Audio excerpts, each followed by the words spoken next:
जो जो पाकिस्तान के अंदर कोर कमांडर्स कॉन्फ्रेंस थी, उसके अंदर भी जो इसका एलामिया आया है, उसमें पाकिस्तान ने बिल्कुल बगैर किसी लगी लिपटी के इसको कंडेम किया है। ये बड़ी एक क्रिटिकल सी सूरत हाल पैदा हो गई है, ख़ास उस वक्त जब हम एक्सपेक्ट कर रहे हैं कि कोई ब्रेक थ्रू होने वाला है। तो इस वक्त अब आपको क्या लगता है कि क्या होने जा रहा है आइंदा चंद घंटों के अंदर? मेरा ख्याल है पाकिस्तान के साथ ज्यादती हुई है, क्योंकि पाकिस्तान ने गारंटी ली हुई थी सऊदी अरेबिया से भी और ईरान से भी, और ईरान को ये मुतला किया था कि हम अगर फ़र्ज़ करें कि ईरान और सऊदी अरब के दरमियान टाई हो जाए तो हमारी मजबूरी है कि हमें सऊदी अरब के साथ खड़ा होना पड़ेगा। उसकी 3 वजूहात हैं। एक तो ये कि हमारा कॉन्ट्रैक्ट है उनके साथ और हम इस कॉन्ट्रैक्ट को ब्रीच नहीं कर सकते इस वक्त, और दूसरा ये है कि हमारे तकरीबन वहाँ पे 30 से 35 लाख लोग हैं जो वहाँ पे रोज़गार कर रहे हैं, और वो हमारा असासा भी हैं और फॉरेन रेमिटेंस भी आती है, और पूरे अरबों के अंदर जो है 60 से 70 लाख बंदा है पाकिस्तानी,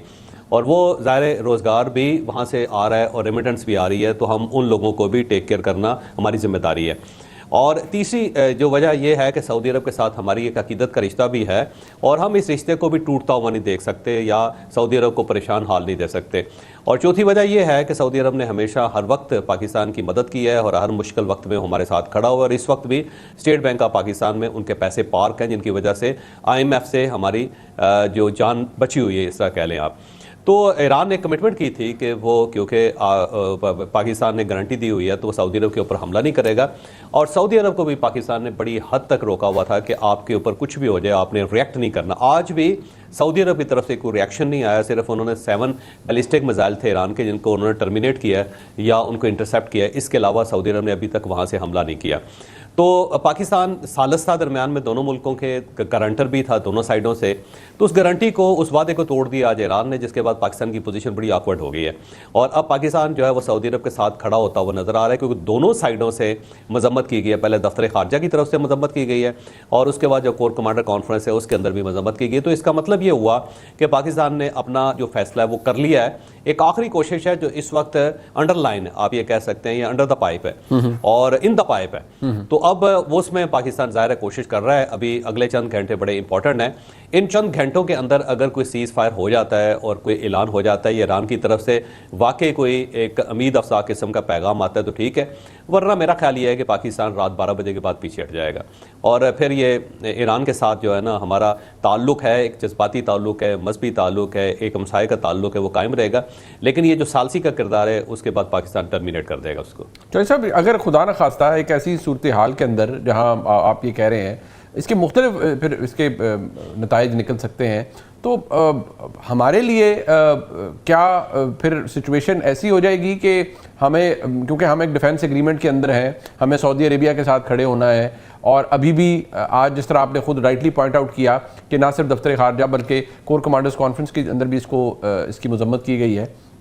तो क्या पाकिस्तान सिर्फ सालिसी से पीछे हटेगा या पाकिस्तान की पोजीशन में कोई और भी तब्दीली आप एक्सपेक्ट करते हैं?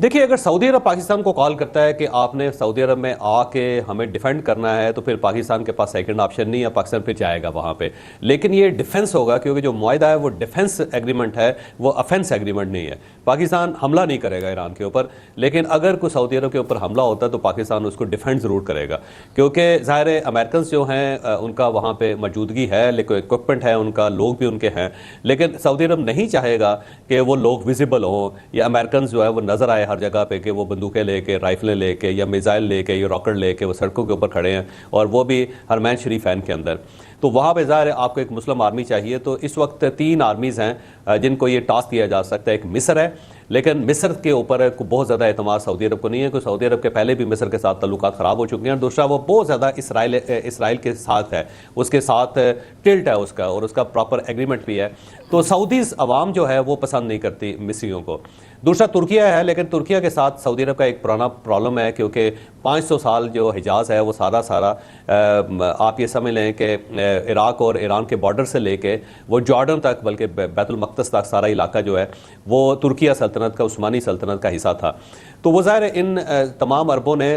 उस्मानी खिलाफत से आज़ादी हासिल की है, तो एक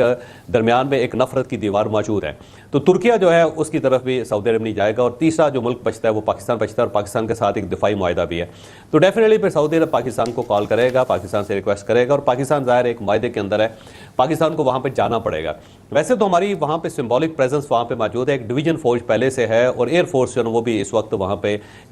मौजूद है सऊदी अरब के पास। मेरा ख्याल है शायद 2 अड्डे हैं हमारे पास वहाँ पे, जहाँ पे हमारी एयर फोर्स के लोग मौजूद हैं। एग्जैक्ट इंफॉर्मेशन तो नहीं है मेरे पास, लेकिन ये उड़ती उड़ती मैंने बात सुनी है कि वहाँ पे हमारी प्रेजेंस मौजूद है। तो इस प्रेजेंस को फिर बढ़ाना पड़ेगा पाकिस्तान को, और पाकिस्तान को अनाउंस करना पड़ेगा कि जनाब हम यहाँ पे आ गए हैं और हम अब सऊदी अरब की हिफाजत कर रहे हैं। और फिर मकामात पाकिस्तान को बताने पड़ेंगे कि किस किस मकाम पर पाकिस्तानी फौज मौजूद है, और फिर ईरान को भी बताना पड़ेगा, और दूसरे जो ममालिक हैं जो सऊदी अरब के ऊपर हमला कर सकते हैं उन्हें भी वार्निंग देनी पड़ेगी कि अब हम यहाँ पे हैं, और अगर आपने हमारे ऊपर हमला किया तो वो सिर्फ सऊदी अरब के ऊपर हमला नहीं होगा, वो हमारे ऊपर भी होगा, या अगर हमारे ऊपर हमला होता है तो सिर्फ हमारे ऊपर नहीं होगा, सऊदी अरब के ऊपर भी होगा। तो फिर पाकिस्तान को अपनी पोजीशन जो है वाज़ेह करनी पड़ेगी। लेकिन अब अगर ये सालसी से पाकिस्तान पीछे हटता है और ईरान की तरफ से कोई ग्रीन सिग्नल नहीं आता, तो फिर ये खुली जंग शुरू हो जाएगी। फिर ये अरबों के ऊपर बराह रास्त अटैक होंगे, फिर सऊदी अरब के ऊपर भी अटैक होगा। ये आप ज़हन में रखें क्योंकि फिर ईरान सब्र नहीं करेगा, फिर ईरान जो उसकी तरफ से रिएक्शन आएगा, और एक लाइन में जितने भी ममालिक हैं फिर उसके ऊपर वो अटैक शुरू कर देगा। और ज़ाहिर है फिर पाकिस्तान को अपनी पोजीशन लेनी पड़ेगी। पाकिस्तान इस